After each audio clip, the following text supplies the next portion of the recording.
እባካችሁ ሴቶች ከመሞቴ በፊት ስሙኝ ብላ የጻፈችው የዚች ልጅ አጭር ሕይወት ታሪክ ላጋራችሁ። ስሜ ኤሚሊ ይባላል። ከመሞቴ በፊት የሕይወቴን ታሪክ ልነግራችሁ ወደድኩ። የሆነ ጊዜ አፍላ ዕድሜ ላይ ነበርኩ። ሕይወት ለኔ ሙሉ ነበረች።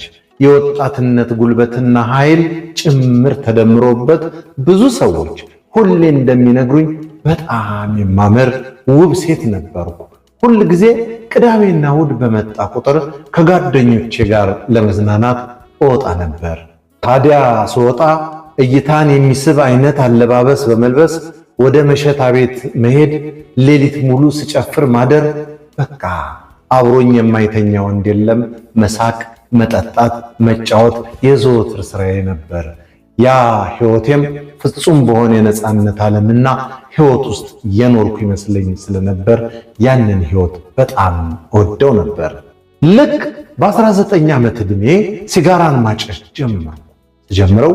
ሳይገባኝና ስሜቱን ሳላውቀው ለደስታ ብዬ አንዴ እዚህ አንዴ እዚያ እያልኩ ማጨስ ጀመርኩ። በኋላም የዘወትር ልማድ ሆነብኝ። ሁሌም ሳዝንና ስጨነቅ ሲከፋኝ ሲጋራ እለኩሳለሁ። የትም ናይት ክለብ ስገባ ምንም አይነት መጠጥ ስጠጣ ባዶ እጄን ሳይሆን ከሲጋራ ጋር አለሁኝ። የሚገርማችሁ ጊዜው እንኳን የሚሄድ አይመስለኝም ነበር።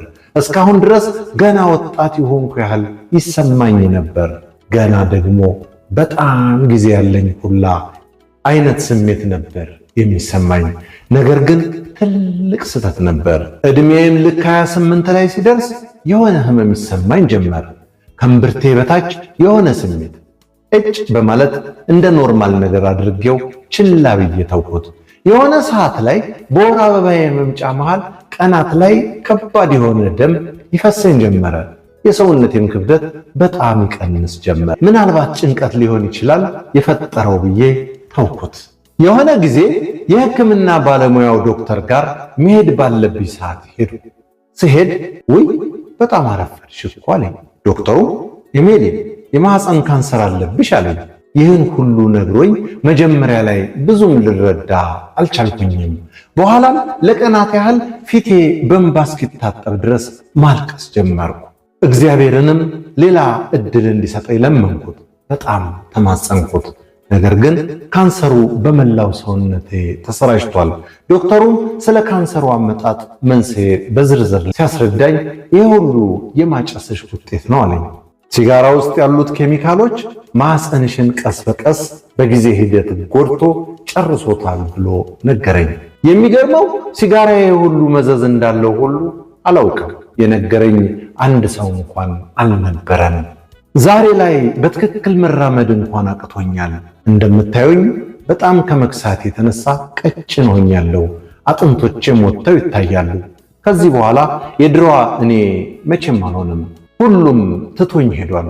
እነኛ የምሽት ቤቶች፣ እነኛ መጠጦቼ፣ እነኛ ሲጋራዎቼ ጉዳያቸው አይደለሁም። የኔ እንዲህ መሆን አላስጨነቃቸውም። ጓደኞቼ፣ አብረውኝ የተኙ ወንዶች ሁሉም ትተውኝ ሄደዋል። እናቴ ብቻ ካጠገቤ ሆና አይኖቼ ላይ ሞትን የሚጠባበቁ እንባዎችን እየጠረገች አብራኝ አለች። በስተመጨረሻም ይህን ጽሑፍ ለምታነቡ ለምታዳምጡ ወጣቶች ሴቶች ላስተላልፈው የፈለኩት መልእክት ገና ወጣት ነኝ፣ ምንም አልሆንም በማለት አትዘናጉ፣ ከኔ ተማሩ። እኔ አሁን ልሞት ነው። እባካችሁ ሲጋራ ማጨስ አቁሙ። ሰውነታችሁን ተጠንቀቁለት። ሕይወት አጭር ናት፣ ውበትም ይረግፋል። ዛሬ ደስታ መስሎ የታየህ ነገር ሁሉ ምናልባት የነገ ሕይወትህን ማሳጠሪያ ህመም እንዳይሆንባችሁ።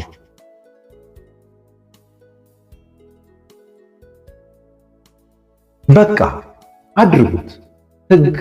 ሕግ ነው ትላችኋለች ሄኖክ አስቻለው እንዳዘጋጀው፣ በለጠ ሸቴ ዘሀገረ ኢትዮጵያ እንዳቀረበው።